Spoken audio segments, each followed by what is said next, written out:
अस्सलाम वालेकुम नाज़रीन, welcome to the YouTube channel mister stories explainer.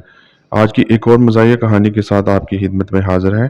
तो बराए मेहरबानी वीडियो को पूरा देखिएगा। एक दफ़ा का जिक्र है कि एक गांव में एक आदमी रहता था और वो बहुत ही ज़्यादा कंजूस था। एक दिन इसके घर मेहमान आ गया तो खाने का टाइम हो गया और इसने अपने बेटे को किसाब के पास भेजा और कहा कि जाओ उम्दा किस्म का आधा किलो गोश्त लेकर आओ। काफ़ी देर इंतज़ार करने के बाद जब बेटा घर वापस आया तो खाली हाथ आ गया। कंजूस आदमी ने बेटे से पूछा कि गोश्त कहाँ है। इसने कहा कि मैं किसाब के पास गोश्त लेने के लिए गया और इसको कहा कि मुझे आधा किलो उम्दा किस्म का गोश्त दे दो। इसने कहा तुम फिक्र ना करो, मैं ऐसा गोश्त दूंगा तुम्हें कि गोया मक्खन हो। तो मैंने सोचा कि मैं मक्खन ही क्यों ना ले जाऊं। तो इसके बाद मैं सीधा दुकान वाले के पास गया और इसको कहा कि मुझे आधा किलो उम्दा किस्म का मक्खन दे दो।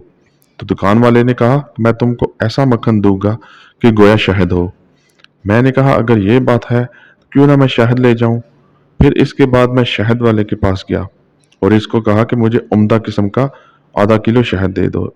इसने कहा अच्छा ये बात है तो मैं फिर तुम्हें ऐसा शहद दूंगा कि गोया पानी हो। मैंने सोचा पानी तो घर में भी मौजूद है, इसलिए मैं खाली हाथ घर आ गया। तो फिर कंजूस आदमी ने अपने बेटे को कहा कि बेटा ये तो तुमने बहुत ही अक्लमंदी का काम किया, लेकिन एक नुकसान तुम फिर भी कर आए हो। बेटे ने पूछा वो कौन सा। तो कंजूस आदमी ने कहा तुम जो चप्पल पहनकर गए थे, इतना घूमने के बाद वो चप्पल तो घिस गई होगी। तो बेटे ने कहा नहीं अब्बा जान, आपने मुझे इतना पागल समझ रखा है, मैं तो मेहमान की चप्पल पहनकर गया था।